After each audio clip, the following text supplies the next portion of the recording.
কেমন আছো তোমরা সকলে? নিশ্চিত সকলে ভালো আছো। আজ তোমাদের জন্য আরও এক নতুন গল্প নিয়ে এসেছি, গৃহহীন গোপাল। একদিন মন্ত্রীমশাই বটাঘটাকে বললেন, বটাঘটা, কতদিনের চেষ্টা আমাদের সফল হয়েছি বল? অমনি বটাঘটা বললেন, হ্যাঁ সে আর বলতে, আমরা ওই গোপালের বিতরণ নিয়ে আনন্দ উৎসব করি, চলুন। অমনি মন্ত্রীমশাই বলে উঠলেন, উৎসব তো করব, কিন্তু আগে কৃষ্ণনগরটা পুরোপুরি আমাদের হাতে আসুক, তারপর। ওই সময় ভগবান এসে উপস্থিত। ভগবান এসে বললেন, মন্ত্রীমশাই, একটা সুখবর পেলাম যে, শুনলাম নাকি গোপাল রাজ্য ছেড়ে চলে গেছে। বটা বলে উঠলেন, চলে যায়নি, তাড়িয়ে দেওয়া হয়েছে। মহারাজ বিরক্ত হয়ে তাড়িয়ে দিয়েছে। ভগবান বললেন, এবার তাহলে দুহাত খুলে আমরা চুরি করি, চলুন। মন্ত্রীমশাই বললেন, অত সহজ নয় লুট করা। গোপাল চলে গেলেও ওর ভক্তরা আছেন তো। ভগবান বলে উঠলেন, মন্ত্রীমশাই, আমার কাছে একটা জাদু বাঁশি আছে, আর ওটা যদি আমি বাজাই তাহলে সবাইকে বশ করে দিতে পারবো, আর তারপর সবার কাছ থেকে সব কিছু লুট করে নিতে পারবো। আর আপনাদের কি এখন মিষ্টি খাওয়ার ইচ্ছা আছে? তাহলে চলুন ভোলা ময়রার দোকানে গিয়ে মিষ্টি লুট করে নিয়ে আসি বাঁশি বাজিয়ে। ওদিকে গোপাল গৃহহীন হয়ে গাছের তলায় বসে থাকে। গিন্নি তখন বলে উঠলেন, সারা জীবন মহারাজের কাজ করলে তুমি, আজ তোমার এই অবস্থা। মহারাজ কার কথার ভিত্তিতে এই কাজ করলো? গোপাল বললেন, কে আবার? মন্ত্রীমশাই। কয়েকদিন রাজসভায় যেতে যেতে দেরি হচ্ছিল তো, তাই মন্ত্রীমশাই আমার মাসের মায়না কেটে নেওয়ার জন্য রাজামশাইকে বলেন। রাজামশাইও তাতে রাজি হয়ে যান। রাজামশাই বললেন, একটা মাস পরে তোমায় ছাঁটাই করে দেব। অমনি আমি শুনে ইচ্ছে করে ওই দিনই বললাম, রাজামশাই, আমি তার আগেই চলে যাচ্ছি রাজসভা ছেড়ে। আর কি, তারপর চলেই এলাম। অমনি গিন্নি বলে উঠলেন, মহারাজ বুঝবে বুঝবে, দেখো আবার কোনো দিন বিপদে পড়লে তোমায় ডেকে পাঠাবে। গোপাল বলে উঠলেন, রাজ্য বিপদে পড়লে তো যেতেই হবে গিন্নি। আসলে যাব, আর আমার কাজটুকু করব, তারপর চলে আসব।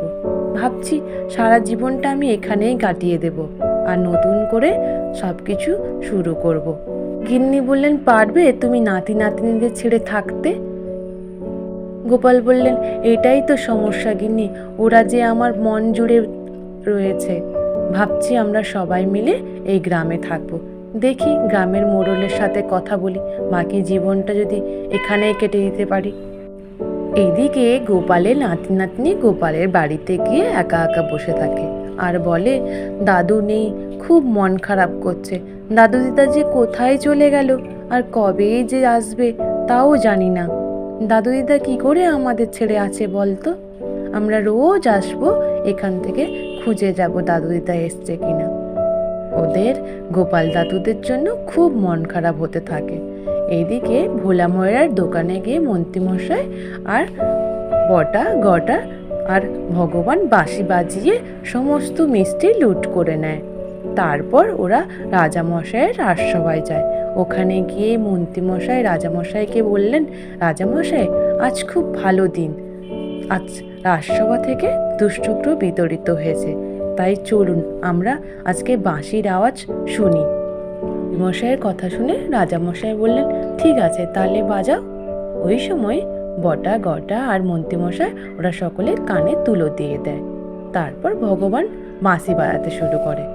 রাজসভায় সবাইকে বাঁশির জাদুতে ভুলিয়ে দিয়ে সবার কাছ থেকে সব কিছু কেড়ে নেয় ওরা। এমনকি রাজামশাইয়ের কাছ থেকেও মণিমুক্তোর হার, মালা, আংটি সব কিছুই কেড়ে নিতে থাকে। কিছুক্ষণ পর রাজামশাই বুঝতে পারে যে রাজামশাইয়ের আংটি, হার মন্ত্রীমশাই, ভগবান আর বটা এসে সব কেড়ে নিয়েছে বাঁশির জাদুতে। রাজামশাই তখন সবাইকে ঘোষণা করলেন, এবার থেকে সবাই সাবধান হয়ে যাও, আর সবাইকে ঘোষণা করে দাও যে আজ যে একটা চক্র এসেছে লুট করে নেওয়ার জন্য, সবাই যাতে সাবধান হয়ে যায়। এদিকে রাজামশাইকে চিন্তিত দেখে রানীমা বললেন, রাজামশাই, আপনি এত চিন্তিত হলে কি করে হবে? আর আপনার এই লুটের সঙ্গী হচ্ছে আপনার প্রিয় মন্ত্রীমশাই, আর ওনার কথাতেই আপনি গোপালকে তাড়িয়ে দিয়েছিলেন। এখন রাজ্যের এই বিপদে গোপাল কোথায় আছে? গোপালকে নিয়ে আসুন। রাজামশাই বলে উঠলেন, গোপাল কোথায় আছে, কি করছে তাও জানি না, কিন্তু কি করে আমি গোপালের কাছে খবর পাঠাই? রানীমা বলে উঠলেন, রাজামশাই আপনি চিন্তা করবেন না, নিশ্চিত গোপাল যদি শুনতে পায় রাজ্য বিপদের মুখে রয়েছে, তাহলে গোপাল নিশ্চিত চলে আসবে।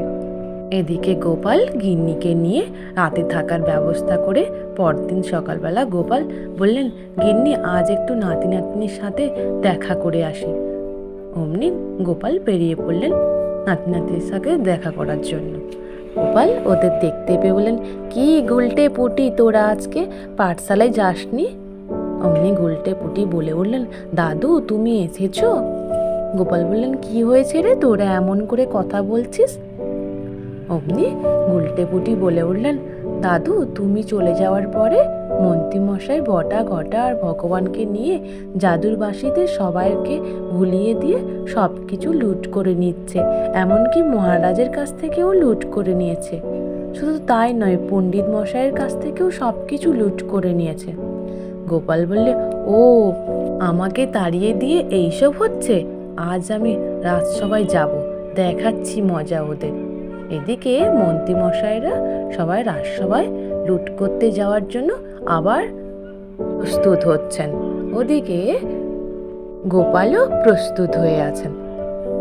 মন্ত্রীমশাইদের দল রাজসভায় ঢুকে পুনরায় বাঁশি বাজানো শুরু করে দেয়। এদিকে গোপাল পেছন থেকে নিজের কানে গামছা বেঁধে নিয়ে প্রস্তুত হয়ে যায়। অমনি গোপাল পেছন থেকে উড়ন্ত লাথি মেরে বাঁশিওয়ালার বাঁশি ফেলে দেয়, আর ওই বাঁশি গিয়ে গোপালের হাতে গিয়ে পড়ে। আর প্রহরীকে বলে, প্রহরী ওদেরকে একদম ধরে বেঁধে বসিয়ে রাখো। অশোককে বললেন, ওদের কান দিয়ে তুলো খুলে নাও। তারপর রাজসভার সবাইকে কানে তুলো দিতে বললেন, এমনকি রাজামশাইকেও বললেন যে কানে তুলো দেওয়ার জন্য। তারপর গোপাল বাঁশি বাজাতে থাকে। মন্ত্রীমশাই বাঁশির আওয়াজে মগ্ন হয়ে যায়। গোপাল বললেন, সবার সব কিছু যা যা নিয়েছো তোমরা সব ফেরত দাও। অমনি শুনেই রাজামশাই মন্ত্রীমশাইকে বললেন, চোর কোথাকার, চোর মন্ত্রী কোথাকার, তুমি আমার রাজ্যকে পুরো লুট করে নিয়েছো। অমনি বলে রাজামশাই বটা ঘটা ভগবান এমনকি মন্ত্রীমশাইকেও কারাবন্দি করলেন, আর গোপালকে রাজামশাই পুরস্কৃত করে পুনরায় রাজসভায় নিযুক্ত করলেন। আজ এই পর্যন্ত, পরের দিন আমি তোমাদের জন্য আর এক নতুন গল্প নিয়ে আসবো। তোমরা ভালো থেকো কেমন? আর যদি ভালো লেগে থাকে তাহলে লাইক আর সাবস্ক্রাইব করে দিও। টাটা।